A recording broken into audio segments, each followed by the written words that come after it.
Three words. The first one is help. So we're providing the help that the family needs. We believe that through that help, they will find a sense of healing. And then through that healing, we believe they have a sense of hope. And so those are our key words: help, healing, and hope. Welcome to episode 61 of the LoraineCounty.com Insights Podcast. I'm your host, Ed Skiven. Indulge me for 20 seconds as I thank the LoraineCounty.com champion sponsors: Lorain County Community College, Emerge Inc., Community Foundation of Lorain County, Lorain County JVS, WOBL Radio, and the Lorain County Commissioners. Today, we're talking with Sister Mary Berigan, co-founder and executive director of Blessing House. Join us as Sister Mary talks about the mission of Blessing House, the critical services it provides to children and families in crisis, and the partnerships that support its success. She also shares the story behind its founding, her personal journey of faith, and the meaningful impact the organization continues to have throughout the community. In this conversation with Sister Mary, I was reminded of how critical it is that organizations like Blessing House exist in our community. They provide a safety net for children and families when life becomes unpredictable, whether it's a medical emergency, housing issue, or parents simply reaching a breaking point. What stood out most to me is the care and respect Blessing House offers to families. It's not just about short-term shelter. It's about long-term impact, helping parents stabilize and reconnect while giving children a safe, supportive place to be. Here is my conversation with Sister Mary Berigan. I am Sister Mary Berigan. I am co-founder and executive director of Blessing House. Welcome, Sister Mary. Thanks for joining us and sharing your insights. Could you provide an overview of Blessing House and your role with the organization? Blessing House is one of two crisis care facilities in the state of Ohio. 20 years ago when we were going to start, there were no rules for this type of facility, so we were able to help form those. Our role in the community is to provide a safe place for children to stay when there is potential crisis in the family or when there's an emergency and no one to provide care for them. Can you talk more about the services and programs that you provide? Our purpose is to be that safety net so that when you have no one for your children to be with, as you deal with some emergency, we're the people that can do that. So we have temporary residential care for children from birth to age 12. Children stay with us for any number of reasons and for a variety of different lengths of stay. And while they're here, we're meeting all of their basic needs. So 3 meals a day, 3 snacks a day, a bed, activities, things that are appropriate for them. We take them to their home school and make sure that they are getting to school on a regular basis, and then also supporting the family through mentoring, through advocacy, through helping them address whatever the issues are that brought the family to Blessing House. You mentioned you're one of only two and there were no rules when you started. Can you share the story behind Blessing House? What was the need in the community you were responding to, and why did you believe this was the right solution? Before this, I was a principal of an elementary school as my day job, but my volunteer activity was with Voices for Children, which is our CASA program here in Lorain County. What is CASA? CASA is Court-Appointed Special Advocate. So these are volunteer adults who are trained to go out and find out information about families that are involved with the court system, so that your job is to represent the needs of the children in court and to make sure that you understand the children's wishes. I was doing that. A friend who was helping me at her own CPA practice, and together we would go out and visit these families, make sure we knew what was going on, and then represent them in court. We started to run into families where abuse and neglect were not really the focus.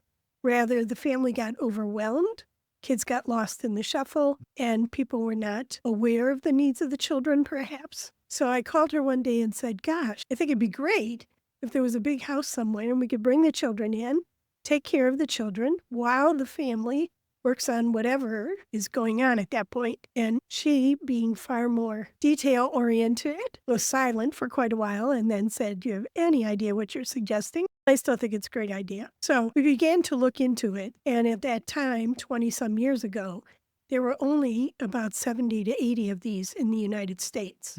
Back in 1974, the federal government had established what they called crisis nurseries, which became a big thing. But then slowly over time, it kind of dropped off for a variety of reasons. So we began to look into it. Here in Ohio, there was already one established That's Providence House in Cleveland. And so we began to visit other states, talk with people, do all those sort of things. And we went from that conversation and that belief that this is what God wanted us to do, to putting together all the pieces to become a nonprofit, to become a social service agency, establish a board, find a place to house the program, raise the money, do all those things. And this past April, we celebrated our 20th anniversary. Here we are. I'm sure you had to get licensed because children. Yes. Every time we thought we had all the policies the way that it should be and all the rules and all the procedures, they'd come back and say, there's one more. So we had anticipated opening actually in November of 2004, but because of all of that, it became April of 2005. It was a good experience in the sense that we came out of that knowing exactly what we needed from a licensing perspective. So that was good. And we are still licensed today. Without revealing names, could you share a story that illustrates the difference Blessing House can make in a child or family's life? Yes. We had a young man who he and his family stayed with us when they were kids. And mom was a single mom, was working her tail off to take care of them. But it just became so overwhelming. So we had the 3 boys, the 2 girls. And then at some point, mom moved the family out of state to the Boston area. The time goes by, years go by. And he was probably about 8 or 9 when he stayed with us. And all of a sudden, they came and got me one day and said, there's a young man here who wants to see you. I said, who is it? They go, we don't know, but he wants to see you. So I came in. There is this grown young man who has now graduated high school, who remembered where we were at the old house, actually, but found us and came back just to say that he remembered being at Blessing House. And I said, that is exciting. I said, what are you doing now that you're out of high school? He said, I'm going to college. And he said, I want to be a police officer. And he said, in my letter that I had to do for the college, he said, I wrote about being at Blessing House because I know if we would not have come there, we wouldn't be together as a family. You taught me about reaching out to take care of other people. And that's what I want to do now. I'll tell you lots of those stories, actually. How about one more? So when we were building, you'll actually find this on our website, we had a young woman come who had stayed with us as a child. She was, I believe, 19 or 20 at the time. And we had asked her if she would just do a little memory of what she remembered. And she did a beautiful little expose of what she remembered and said she knows the impact that Blessing House had on her. And she is now doing, again, a program for young girls because somebody reached out to her when she was younger. The interesting thing was I took her on a tour of the building. We didn't have children in the building yet. And one of our bedrooms has a theme of the dog room, we call it. It has Blue's Clues and the Dalmatians, all that sort of thing. And we got to the room and she saw the Blue's Clues on the wall and she burst into tears. And she said, when I was a kid, the Blue's Clues on the wall over there, every time I came, let me know that I was safe. So she's now in college. She's working at her church. She's helping out with a program for these younger girls. So it's great to see the impact on them. If you could convey one message to the public or policymakers about the needs of children that you serve, what would it be? When you talk about the needs of children, you have to talk about the needs of the family. Children are one component of that family, and we're glad that we can bring them in and provide for them. But at the same time, we have parents that are struggling and will be struggling more so now with trying to get food, trying to make sure that the family has what they need. My wish would be that people would recognize the importance of family and recognize that those children need to be brought up in a place that is not stress-filled all the time. That's one of the advantages we have here. When they're here, they're just kids. They don't have to worry about anything. But they come from very stress-filled lives, very often, very traumatized lives. And if we could alleviate some of that, that would be my one wish. I know collaboration is important in this kind of work. Who are some of your important collaborators? So right on this property, we have Catholic Charities. We're just working with them to look at some new potentials, so that would be great. Also on the property, we have Birthright. So they are providing some things for families that we work with, and we kind of share that responsibility. So if they don't have a certain size diaper, we do. So we work back and forth with them. We work closely with the folks at Neighborhood Alliance for the homeless shelter. We have been able at times to bring children in here when they only had room for perhaps the mom over there. So that way families are still together, but even though they're not under the same roof, they're still receiving the same services. So we work closely with them. We have worked with some of the local daycares. They will run into a situation where a child doesn't get picked up at the end of the day, and once they contact authorities, then authorities will bring the child to us. We don't require the signature of the legal guardian. That's one of the provisions in our licensing, so that if there's an emergency and there is an adult taking care of a child, that caregiver can sign the child into us. From our perspective, it does not affect the parent's custody of the child. Somebody else may make another decision, but ours it doesn't, and there is no cost for the service. What about volunteers? How can people get involved in a meaningful way? We love volunteers that can help with our activities off property. We have a great big fundraiser in November called the Rockabye Ball. It's our biggest fundraiser. We love people to join our committee for that. We also appreciate the folks that do donation drives for us. We have some doing some school supply drives right now. We have a group that helps at Christmas so that we can make sure kids have Christmas. We have those types of volunteer situations. We have some folks that come and help here on the property to maintain gardens and things of that nature. Anyone who wants to work in our building with our children has to go through quite an extensive background check. It's a safety factor. We do have a couple people that have trained as child care volunteers, but they've gone through the same background checks and training as our child care staff. We love that, though.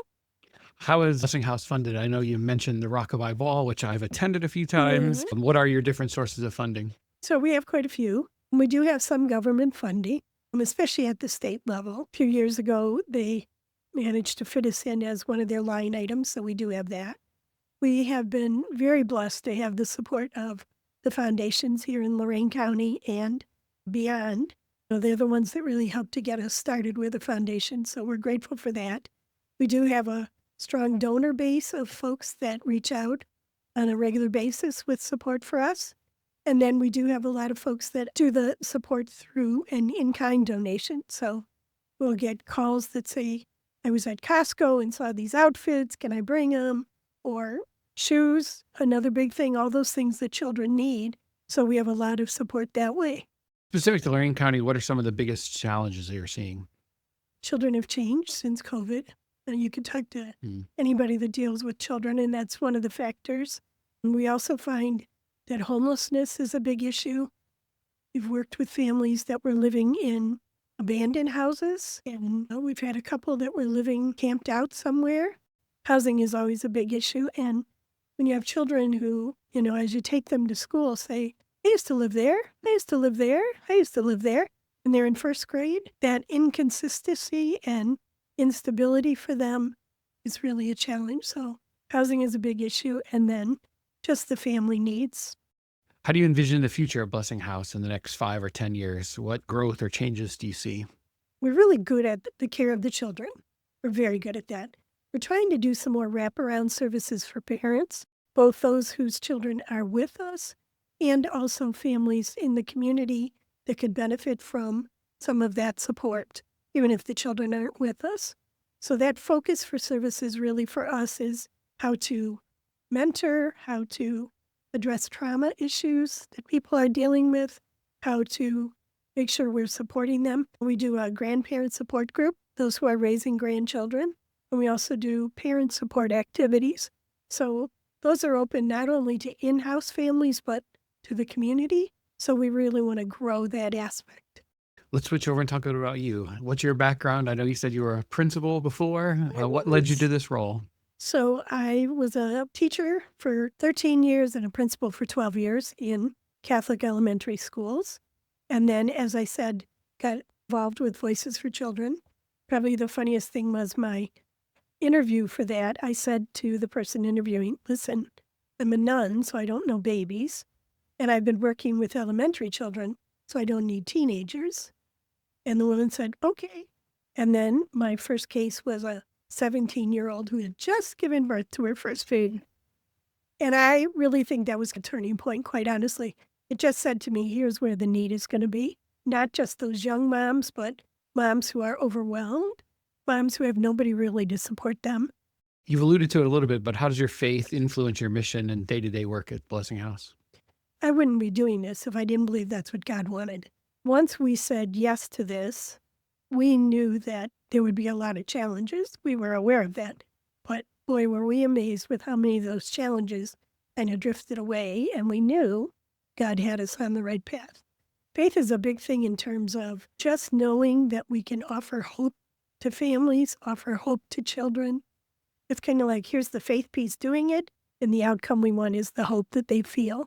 It's a big thing for us. In the time you've had Blessing House, what are you most proud of accomplishing? I think just the fact that we're still here 20 years later. We were told after we met with one of the folks way back at the beginning that after we did our little explanation and they very nicely said, that's wonderful, go for it. We left and they said, they're crazy. So it is a challenge. It's a 24-hour job. My phone is always on. But I think the fact that we're still here is a wonderful thing. And I'll tell you, every time we meet one of those children who stayed with us, who says, I remember, I think about, I'm aware of all the ways that their lives were influenced, can't beat that. That's what tells you to keep doing it for the next group of children. Outside of work, what are your hobbies and interests and how do they help recharge you? I volunteer with a golden retriever rescue group. It's called Grin. I'm a foster mom for Grin. So we get a lot of dogs that come in because of puppy mills, taken from the puppy mills.